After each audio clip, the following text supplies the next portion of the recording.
What are we going to be getting into today? Kind of a little bit more about like how being on socials and talking about what your business is and even about the content that you're making for your business, how it can help bring in more clients or other businesses that want to work with you because you're having content posted. And everybody wants to be in content nowadays. Like if you ask anybody, they'll be like, yeah, let's a collab in some way. So what are your thoughts on that? Yeah, consistency showing up for business owners, we were talking about it yesterday, is something that if you could consistently post the right things, then the opportunities will come up. So for us, we were talking about all the opportunities that came from us being in the advertising, filming, marketing realm. And I wanted to use that as an example of what it means for businesses to be consistent in what they post and how they post and what that can result to them, because people want to automate everything every day. And there's certain elements you just can't really necessarily automate.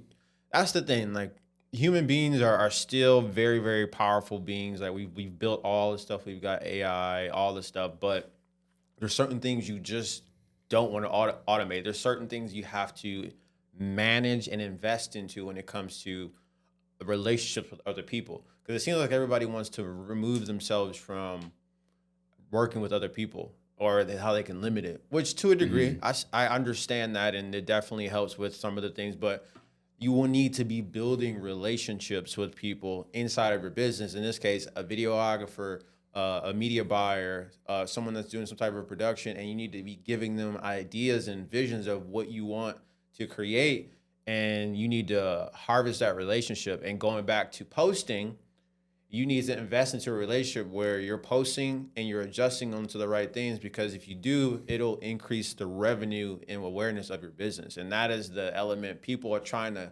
automate, when if they just took the time to build a relationship and where it counts, they would receive a return like they've never done before. Like we were talking about yesterday, like what was it? When you filmed at the Super Bowl, when Super Bowl was here in Arizona, that came through you being consistent with putting content out, sending it off to people that were interested, that you were at least giving it a chance. And somebody reached out to you. They found you through a hashtag. And that right there turned an opportunity where you were filming people that were Robin Thicke, Baker Mayfield, people that you're like, I don't know who these guys are, but apparently they're famous. Yeah, apparently they're here. But that was the basis of example for you of how it came about opportunity. Same thing could happen for regular businesses like me, for automotive business. A lot of money, revenue, and opportunity can come out of it, but you need to know where to start. You need to have a GPS. And again, it goes to those people that are currently needing that certain thing. So depending on what industry you're in, like that's why you have to make the content specifically about your business and what makes it different. Because in that situation, when we got on our call and I asked her, like, how did you find me and all that stuff? Like, why did you choose me? Again, she found me through an Instagram post. She is from Georgia, so she looked up Arizona videographer, and on just a hashtag, I put in Arizona videographer right there. She ended up finding me.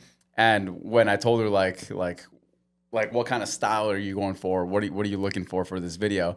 And she was telling me she liked just the style that I was going for in my videos. Like my videos, I liked it to be very energetic, really kind of fast-paced movements depending on the song. So she liked how my content looked on my profile, and she thought it was fitting with her aesthetic that she wanted to go with the video. So it goes same thing with business owners. Like you got to be making the content that your current clients are looking to get done or they want to have. So then that way they can go to your profile and see that, okay, this is the right guy that I want to work with, because he has everything that I want and need. So that again makes it easier, and for a one call close, or for like a one like message, like it's easy to get in contact with those type of people. Staying consistent. Yeah. And it's it's so crazy that we're talking about something so simplistic, something so simple, but a lot of the simple fundamentals need to be reinforced, because that is the answer for people that want to grow. So many people want to grow, but that is what we've mastered in terms of simplicity. Because you were saying a few weeks ago, even last week, I was like, how many hours do you edit? On average, you being the specialist, you on average, you edit 4 to 8 hours a day, depending on the project. And I don't know how many days that is, but I would assume it's more than 3, would you say? About there, yeah. About 3 to 4 days, yeah. So 3 to 4 days, you're editing anywhere from 24 to like 16 hours of content on your own, 12 to 24 hours per week, bare minimum, sometimes more. And that right there is a telltale sign of what you've invested into the process. Like you understand, what cuts go into what is going to be attractive in terms of to the eye, how something might be delivered. This is the thing that people are dealing with. Like even I was talking with the client today. He was like, "Can we turn my ads back on?" And we didn't receive anything. He's got probably like 400 to 500 people that follow him.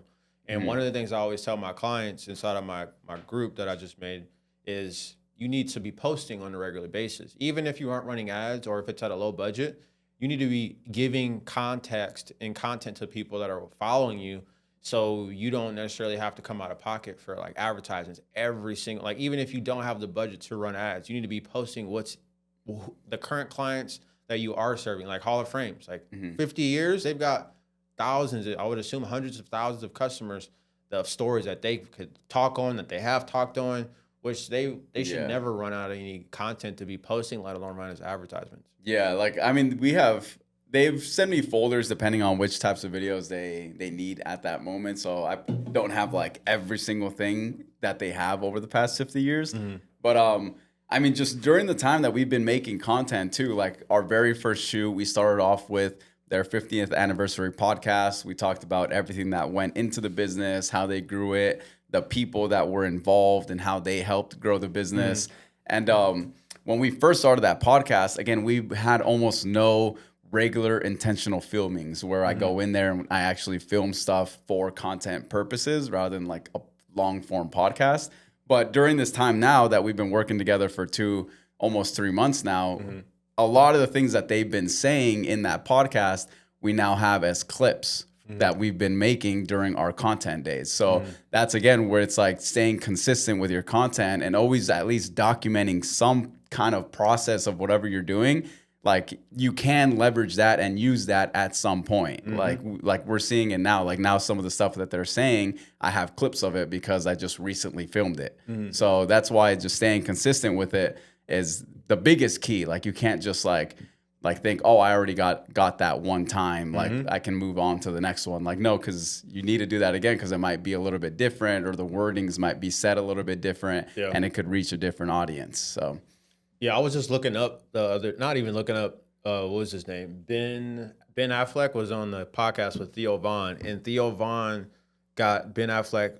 He was talking about the post-production. It takes 26 weeks after filming. He said the most expensive thing is the filming, and then after for a film to be done, in terms of like the edits of everything, let alone the sorting, it's 26 weeks. So going back to the business owner, so many business owners are trying to eliminate and get speed on certain things, but this element takes time, especially if you've got content that you're getting every single week, every single day in your business. Like Anthony, last year, over 5,000 posts that were published. Not even talking about clips captured with Chris that capture stuff on a regular basis. We have that's hours and probably hours and hours, if not days, of content that has some sorting that probably could make a little mini documentary of all the 3 photos we have shared on our Apple products. So going back to the point, there's certain pieces to the business and your marketing that isn't just a quick fix, isn't just a fast pace. All right, Isaac, go shoot this video. Shawn, shoot this video. Can you give me a video tomorrow? Sure, we can, but what we're trying to do and deliver, depending on the size of the project, it takes time, and you need to understand that certain projects take certain time. Just like you work on a car, like to swap a transmission out takes longer than getting your oil change. It's the same premise of us doing the marketing side on the back end, especially if you wanted to make an impact. Like, again, we started off with doing the podcast. We had no clips of just the workers. And now, like, some of the content that we've been doing that's just with the workers, those ones have been doing super well. Like, we did one just recently that it was like a trendy kind of thing. We had a paper airplane like on the lens of the camera, and it was a tour of the store, but like you're doing it like you're in a plane. And then that thing like ended up getting a lot of traction from that. I did that in here. Yeah, and then now that we have stuff like that, and then we actually have clips of the people working, maybe the people that are watching are like, oh, like I've seen that guy in another video, I've seen him, and then now it's like they walk into the store and they almost feel like they know the people that are working there. Yep. So you got to kind of keep all that content going because it's just what's going to keep your business alive and people talking about it. Right. This goes to the biggest point, one of the points we're talking about. So earlier we're talking about record all that. It reminds me of the main point is recording the behind the scenes, which goes into Formula One. So Formula One, you were just talking about Mercedes, but their increase in viewership went up 70%. They've been running the F1 series on Netflix since 2019, and it's gone up 70% because essentially F1 is just the behind the scenes of that industry. And that is a example of what you have as a business. And I'm pretty firm on this right now. I can even say this.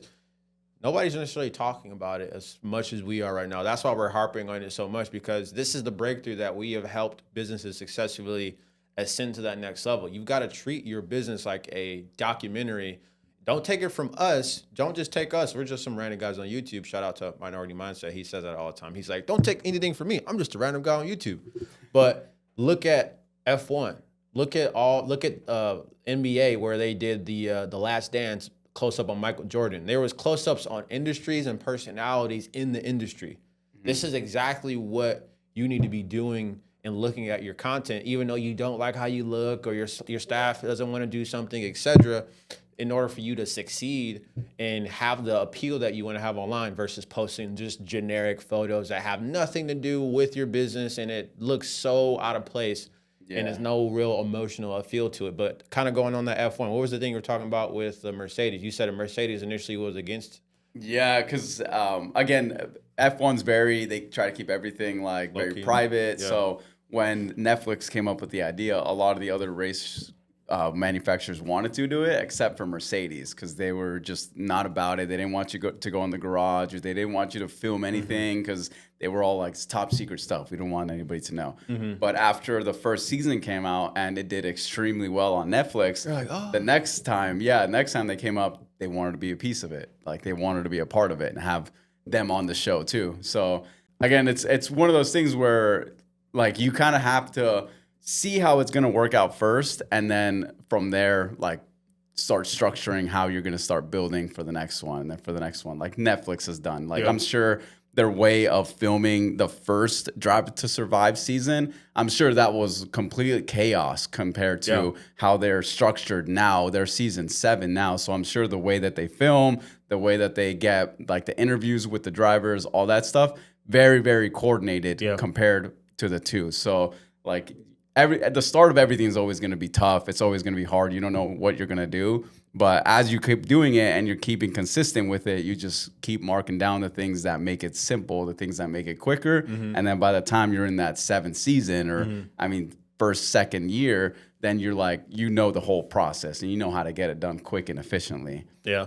It makes me excited about some of the projects. Like I said, it makes me think because we worked on like me working predominantly with automotive shops, or we worked on real estate as far as people that are agents. And then in this case, working with Corella & Co. It makes me really excited to see the principles that we're talking about we're applying them to every client that we're doing. And then ironically, I'm not even surprised once it comes about, it's going to be night and day what we're going to be able to do, sharing these behind the scene principles in the marketing of people that we work with, because it just means that we're right. And why are we boasting about we're right? There's so many people that are doubtful of it, and we know it's right.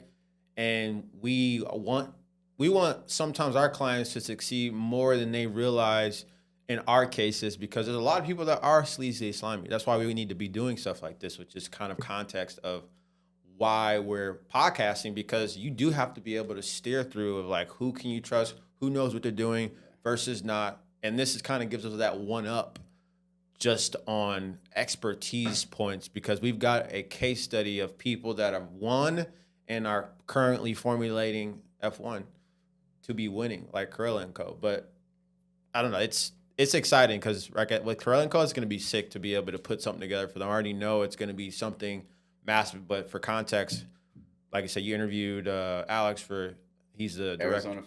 Arizona Fashion Week. And then with Corella & Co, they're very credible people. And once that content drops, the world of fashion industry is going to really be put on the map because we've attacked it from this Netflix narrative, I like to call it, approach for them and for that industry. Yeah. I mean, if we put it in the Netflix narrative, I would say that this podcast, we're already on like season 4, season 5, because I'm 3 years, almost 4 years just in fashion, from Arizona Fashion Week to Scottsdale Fashion Week to Miami Swim Week, and just all the little shows that I've done throughout the years too. So like, there's just so much that has been done in fashion, or that I've done here in fashion in Arizona, that it's like, now it's just putting it all together and getting people to know really what's happening here, like in Arizona. So now it's bringing the people who were involved. Now that I know a lot more people, bringing them that's involved, having them talk about it.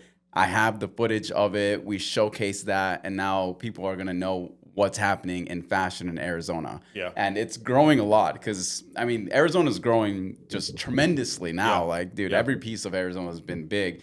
And then now there's actually going to be like real like film production studios here in Arizona. So like, it's getting big, and it's going to keep on getting bigger. So like, you just have to be ahead of the curve right now. And then like, luckily I started 3 years ago. So now it's like, this is the point to where now people can really figure out what's happening in Arizona. Yeah. So I'm excited for it. It's going to be good.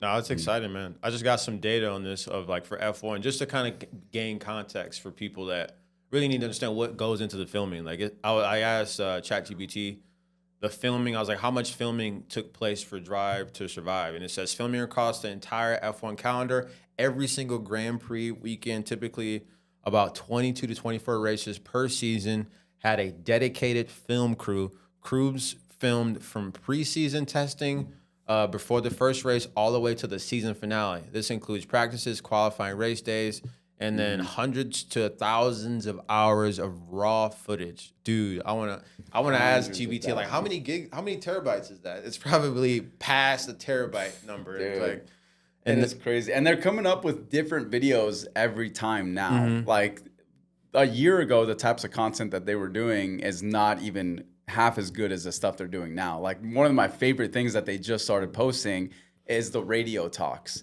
So now, like, during the races, you don't really get to hear what the racers are actually saying to their engineer. But on that YouTube video, they give that insight now. So like, they have a whole YouTube series where it's just about how they communicate with each other and like what they're saying as they're racing. And like, dude, those are so entertaining to me, because like, when you're watching it, you always wonder that. And they do put like every little while like their voice and like what they're saying, but it's not very often. But that one's like a whole 12-minute video of just communications, and you're like, dude, this is good. Like you understand like now way more in depth of like how the race is going. Like, turn 1, you need to like be 0.0 milliseconds faster, or you need to like do DRS a little bit earlier. And it's like, now that you're watching it, you're like, okay, I see what's happening. And it's the same thing with just, I mean, if you do that with a business, like, you want to know everything that's kind of what they're doing, the equipment they're working with. So then that's how you know they're credible. Yeah. So. And even with that, like, they probably have spent, let me see, how much was spent on production? Because like, realistically, just to kind of paint context, because again, we're talking about Netflix narrative. We're talking about people, like, we always say Netflix spent 39, they made 39 billion last year, but they spent 14 billion. Their budget was a part of, they probably are ones funding it. It says per season, industry insiders estimate each of the Drive to Survive costs between $5 million to $10 million to produce. So just that alone, like basically $500,000 to $1 million per episode. And they've got it broken down as like footage capture, over 10,000 hours of footage recorded across 7 seasons. This is just an example, but if you're a small business and you're making $1 million, $500,000 a year and beyond, this is where you can essentially apply the same principles, because this is what we're doing for the businesses. We are in the director's seat of the marketing side, the production side, and we're tracking it and we're quantifying it into revenue. Because at the end of the day, that's what businesses want. I was telling you before, like, I literally just had somebody that reached out to me because they saw my ads and they were like, hey, can you do this for me? And then he had to go talk to his coach. and he talked to his coach, and he had a reference of somebody that did something similar. Probably not exactly. He probably did great videos, but he didn't necessarily know how to quantify it. He wasn't measuring it. The videos look really good, but he even questioned, wait, what is he doing for me? Because he was trying to compare if should he go with Storyline Marketing or his other option. But long story short, he didn't necessarily know. And overall, that was a testament to where the gap is, and going to the point of these small businesses, a couple $1,000s a month can change the trajectory. Let's say $2,000 to $5,000 a month could change the trajectory of your business in terms of what you could be filming, what you could be posting, how you can be editing, and what you could be advertising. If you know what to capture, and where you capture a bunch and then you have somebody behind the scene, because I'm sure there's not one person going through 10,000 hours of film. Oh, no. It's a lot of people. It's probably a team of people going through it. Yeah. And like the thing with like just when they do just anything long form on YouTube, it goes again with the editing of it. Yeah. So that's why also when you go with someone that you want to be specific on YouTube for, you got to find someone who knows how to specifically edit for YouTube, because it's completely different than Instagram or TV. Like people need to know exactly what they're going to watch on YouTube in the first like 7 to 15 seconds. Like you have to say what this video is about, what they're going to be watching, and then how it's going to result. Just like Mr. Beast, like the way he intros his videos. Have you seen a couple of his videos? Yeah. Yeah, it's like, I am standing on this ship. This is going to happen, and this is going to happen, and you have this much time. So like right away, he gives the viewers what they're watching and then what to expect. So now it's going to keep them through the video. So anytime you're going to do something on YouTube or you want to be directly on YouTube, you got to find someone who knows how to edit for YouTube and knows when to put those intros or when to put those hooks at the beginning, or knows how to edit for retention. I remember I was watching a YouTube video or a podcast on, it was Logan Paul's old editor. Like the way that he would edit Logan Paul's videos back in the day, like this was way back. This was like before 2019. He was all about fast kind of speed. And that's what was working at the time. And that's why Logan Paul blew up as fast as he did, because he had an editor who knew how to cut up a YouTube video to keep people, like just engaged, so then they would watch the whole video, and then keep like skits and funny parts in there too. So like finding that person, or finding just like someone like myself who knows how to edit those types of videos and knows how to keep people engaged on a long form YouTube video, like that's the biggest key. Like I had a client from Call Tattoo. This was about 1.5 years ago. We did just a vlog. So we went in their office. I told them like, hey, let's do some kind of competition between you two. Like there was the two that mostly were getting deals. So I was like, let's do a competition between you two. And then they needed to go find a house. And then we just got lunch.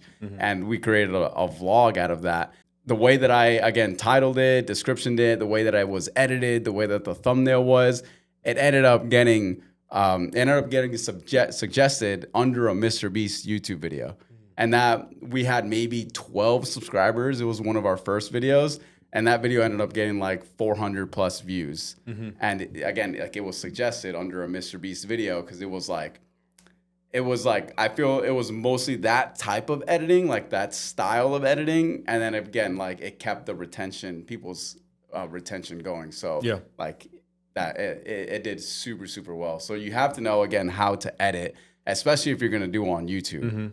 And this is a testament to, you have to take the time to invest into the people in and around this process, because like that $10,000 that F1 has and continuously accumulates, it's the same thing for your business. There's processes that people don't know about your business, whether you're in the real estate industry, whether you're a mechanic, whether you're an advertising agency, whether you're a landscaper. These industries are underserved, and if you can jump on being on the offensive by understanding, first of all, knowing what to look at. Because I'm glad you touched on the editing, because for me, I've always looked at different styles of editing. That's why voice production has become a thing, because you have a style of editing, Ivana has a style of editing, Andrew has a style of editing, Jason, Levi. They all have these different ways of producing content or editing content. And that is important to understand if it's more strength towards a YouTube video, an Instagram. And then there's some people that I've even taught how to edit in terms of like maybe some stuff that I draw inspiration from to kind of give time in terms of so they can hit the storyline of what I'm trying to get portrayed. But that is part of the investment of spending time, money, and resources on people and also giving them the details they need to succeed. But this is what you need to do to your business, because there's a process to the landscaping process. Like we could use it as an example, from the estimate to the size of the backyard, to the type of equipment, to how many people it's going to take, to what's the turnaround rate, how many jobs have you worked on, what's the shipping time for resources. These are examples of underserved and undervalued industries where nobody's claimed it. Likely there's a lot of people that have been doing it, but to the level that we're talking about, nobody's dumping back into it. They think they can just leave it and forget it. You always need to have eyeballs on somebody looking at your content or editing something, just because you don't want to not be telling your story, or at least creatively trying to like enhance and better tell it, because you could be, it's like money left on the table, basically. Attention. Yeah. Like I was watching like this other reel, like the 5 types of content that basically like any service-based business would need is like an about you. Yeah. Like an about you type of video. Yep. Another one would be a speed, like one of those, what do they call it? Just like a fast run like of highlights. You working, of the people just working, but finishing the project like from start to finish, but in a quick speed. Yep. That would be another one. Another one would be like, again, the types of materials that they would use and the types of equipment that they use. And that would kind of be like all 3 in one, like the equipment, the people, how long it takes. So then people know like how long this is going to work, who's going to be work. Yep. But there's certain types of videos that every service-based business needs. And those are the ones that you also have to pin on your profile. Like there's like on social media, your first impression is everything. So when people go to your account, that's why those pin features are there. You want to have the 3 videos that will get people to know exactly who you are, what you do, and then how you're helping them in whatever industry you're in. So like having those 3 pinned posts, and then if they're posts that will get people to know about you, it's the best way to get people to again, like stay in tune with you and want to come back, because they could need your service at one point. Yeah. That's how it works, dude. People have to just stay really consistent, because I mean, making content is making videos, I would say, is easy. Like anybody can pick up a camera and you pick up your phone and just start recording whatever's happening or whatever you're doing. But yeah, the more difficult part is the staying consistent with it and keeping up with like the ideas that are working. And it goes again with the people that know how it works. So in that way you can keep it going. Because if you're doing it all yourself, it will take longer, but that's why you have us, that we can speed run that for you and get you the results quicker. Yeah, because especially if you're already making money, it just doesn't make sense for you to only be the person that's creating, producing content, especially if you have ambitions to grow. Like if this is the messaging to people that want to grow. If you want to grow, you must have a supporting cast and investment into that. So it's once you have cash flow that comes from these efforts, then you need to have a structure and a team that will continue to support you and guide you and maybe even give you new ideas on what you can continue to create, because things can become dull when it's all on one person's mind. So that's why this is great. Us talking about people that you're working with, people that I'm working with, and it only like it sharpens, it gives us a vision through a lens of what you're working on, what I'm working on, how we can do things better, how our things complement going into the next project.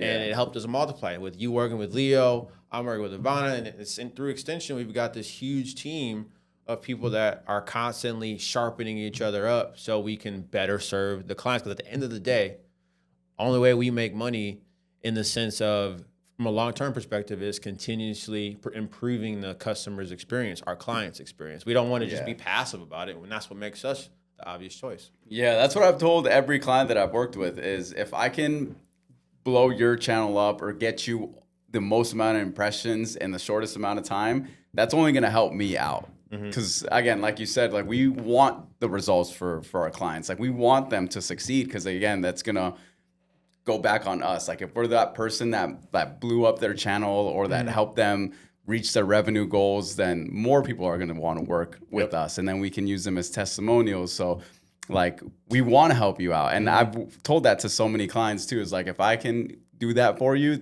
like that's my goal is I want to help you blow up. And like, that's why I track, like when I first start working with them, like what are the numbers that they currently have, if they already had started YouTube for a little bit, or if they're brand new, like how quick can I get to 100,000 impressions? It's like my thing now. Cause I've been able to get 50,000, 60,000 in the first like two months, but 3 months, like with my first podcast, the Snapshot, able to get that to 100,000 impressions in the first 100 days. So like with anybody else, that's like the goal now. If I can get you to 100,000 impressions within 100 days, like that's golden right there. That's my goal, is to get that. And then, that's easy to build off of that. Cause then once you have all those metrics, now you'll know what content's working, and then you'll be a lot easier to find out what content you should be doing. 100%. You know what I'm excited for this upcoming Wednesday, because it's cool that for us we continuously talk about our stages of working with Gia and Joe, because I definitely, as we know, you've said, is they're going to blow up. And so I guess we can kind of give a pivot talking about our plot and plan, if you want, to what we're going to be, how we're going to be delivering results in our plan of what we're going to be doing for Corell & Co. as far as for them. Because by the time we're done and this is out, then we already have like some samples, let alone some like momentum. But I guess going to the conclusion, they've got their academy, the phase 1 and phase 2 of Corell & Co. And so now they've got other services that they're offering that they don't necessarily know how to monetize or structure. So now we're going in and helping them by bringing them in the studio. It's like step 1, basically. And then, I mean, for them, bringing them into the studio and talking about Corell & Co. and how they started and what they've built. Because here in Arizona, they've done so much. They've just helped out the growth of fashion tremendously here in Arizona, for sure.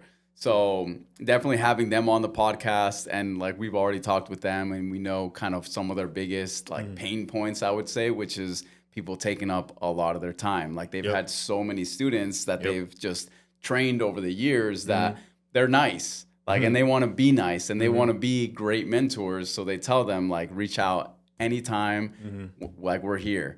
And, you know, they, at first, like it was great, you know, but then they started getting bigger and bigger. And now there's just more people that know and need more training. So now that's something that's taken up a lot of their time and a lot of the things that are stopping them. So that's a piece of like being on the podcast. We want to get them to look more like, for them to be like the more, how do I explain? There's a word that I'm missing right there, but we want them to seem like they're not pinnacle. Seem. Yeah, like they're they're more exclusive to talk to. Yes. And then once we have them on here, then we're gonna be doing the same thing or somewhat the same thing with their two coaches. It was Jonathan and Mel. Yep. So again, we want to try to get Joe and Gia out of that spot of everybody asking them for help. That we want to put that on the coaches. Like that's their role right now, is to teach all these classes. So we want to have some videos with the two coaches and really get them,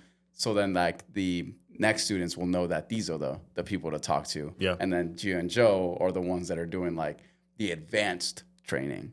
So I'm excited for that. There's a lot of avenues that they could go with, from the AIT to building more with their coaches and being able to find more after they get into the alumni program. That way, I think, is the perfect way to find who they can trust the most to help them build this business. Because, like we've talked with them, they know that they need to be super specific on their coaches. They need to have people who will really, really be there for them, or else just this isn't going to work. Like the modeling isn't going to work. It has to be very specific.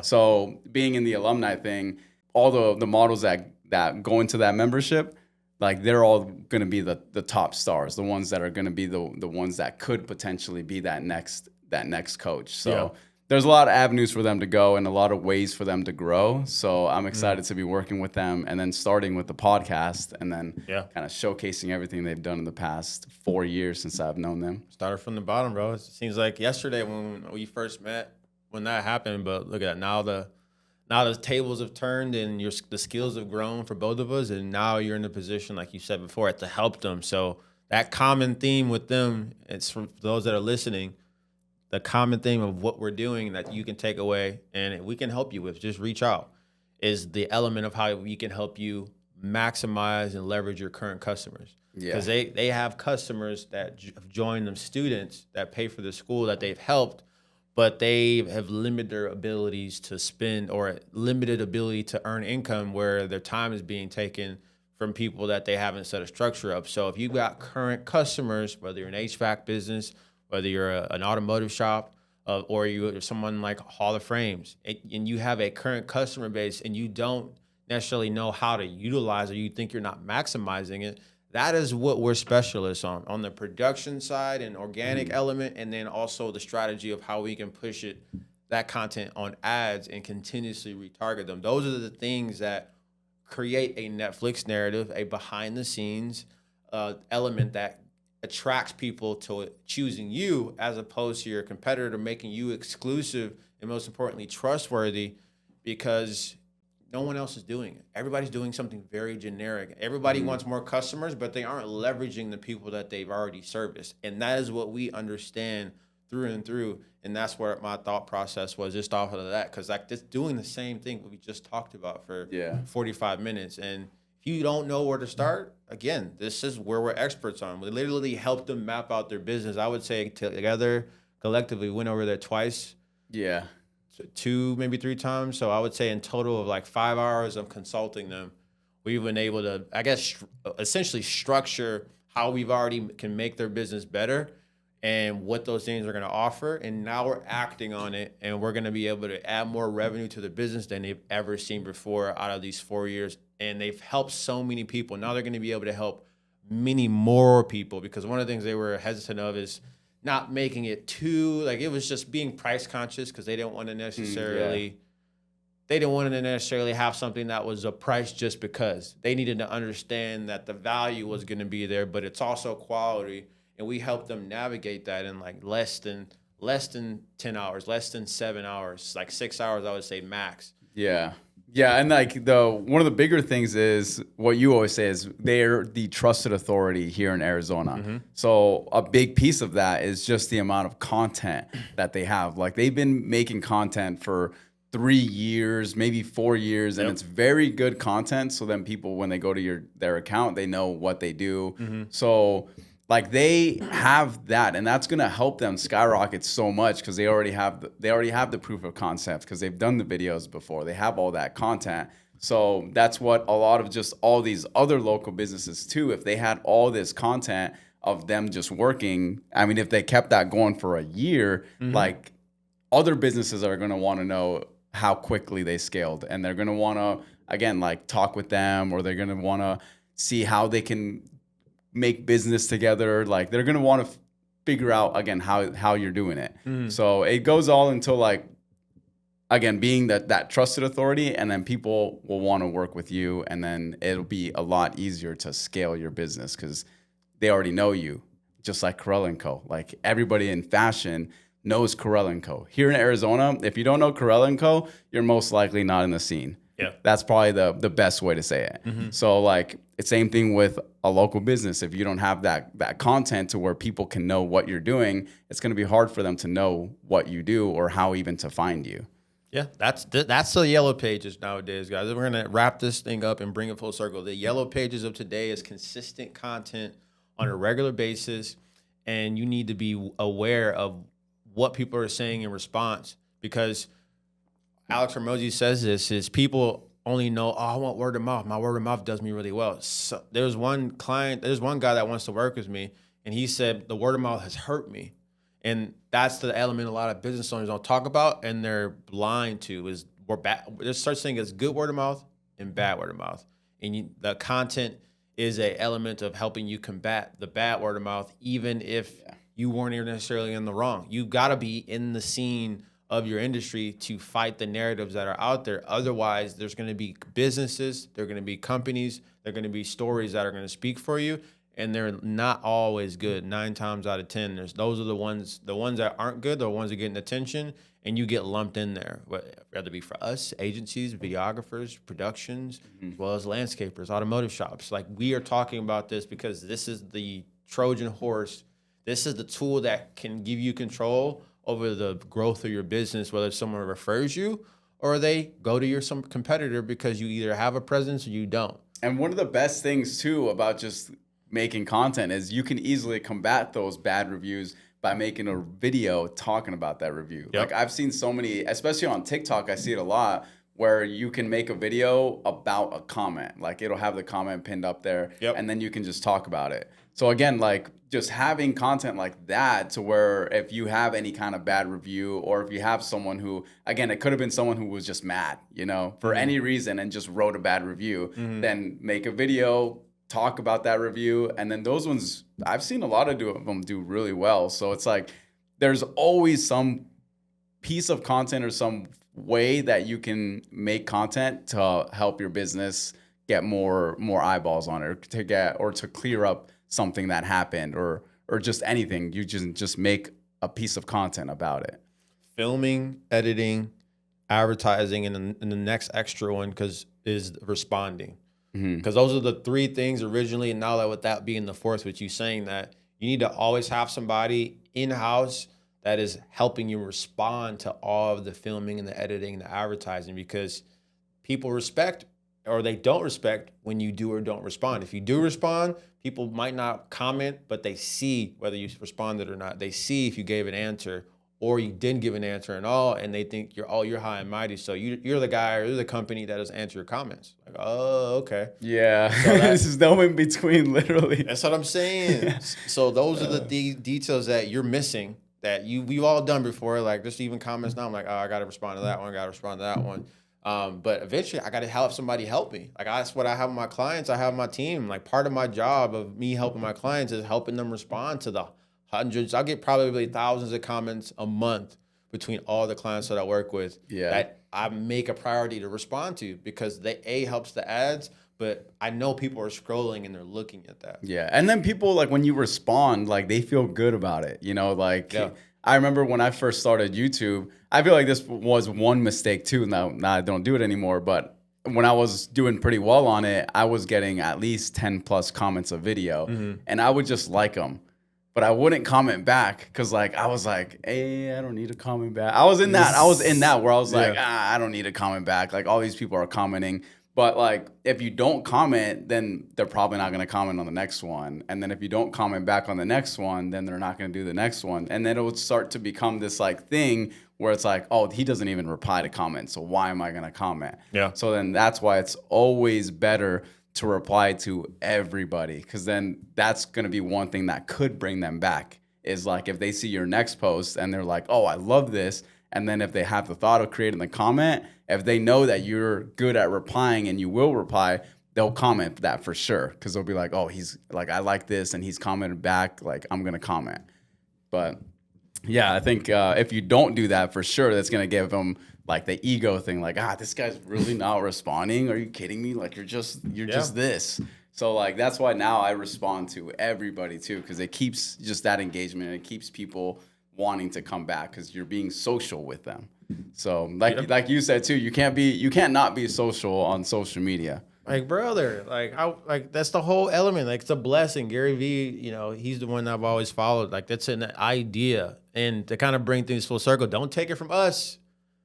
We're guys that are implementing. You guys can find our receipts of what we've done, but look at the big conglomerates. We're talking about helping you guys on the local business level. And we're trying to give you guys implementations, because you get too many of you guys that are resistant to what's blatantly happening in your face. And what I just looked up, I asked GBT, I was like, what's the marketing budget for NFL teams for their social media? It says estimated social media marketing budgets. Top tier franchises like Dallas Cowboys, New England Patriots, boasting over 16 million followers across platforms, likely allocate $1 million to $2 million annually to social media marketing. This budget encompasses content creation, platform management, influencer collaborations, and paid advertising. And then mid-tier is $500,000 to $1 million. Lower tier is $250,000 to $500,000. Like, I don't know what the percentage. So here we go. What is the percentage of revenue for those teams in those tiers?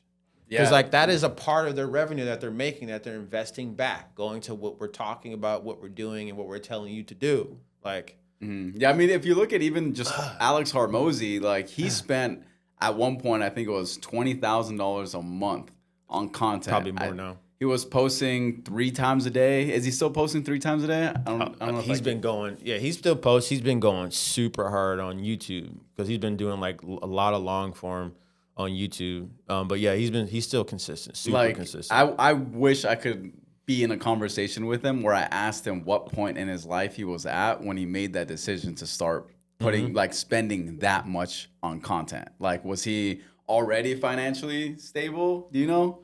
You know, was he already? Yeah, like when he started putting that much amount of money into. I don't know content. the exact origin story, but he definitely like eased into it, and that's the thing. Like, obviously, we're using these big, like, okay, he spent 20,000, you know, and then the NFL teams are spending at the top tier $1 to $2 million, and at the low end 250,000 to $500,000, and so that's a percentage of revenue at the top tier. That's like 0.8% to 0.18%, and then we've got 0.6%, 0.6% to 0.17%, and then 0.05 to 0.13%. That's like the percentile of revenue. So even as people that are making way smaller, if you're a $500,000, $1 million, there's other things that you could do. You could hire an intern for free. Like, imagine how much free work that we've done that we now can sit on, that's helped us help other businesses, and it's helped our careers and what we've done. Like, there's people that understand and they want to prove themselves and they want to get into the film element that might want to film and they want to edit.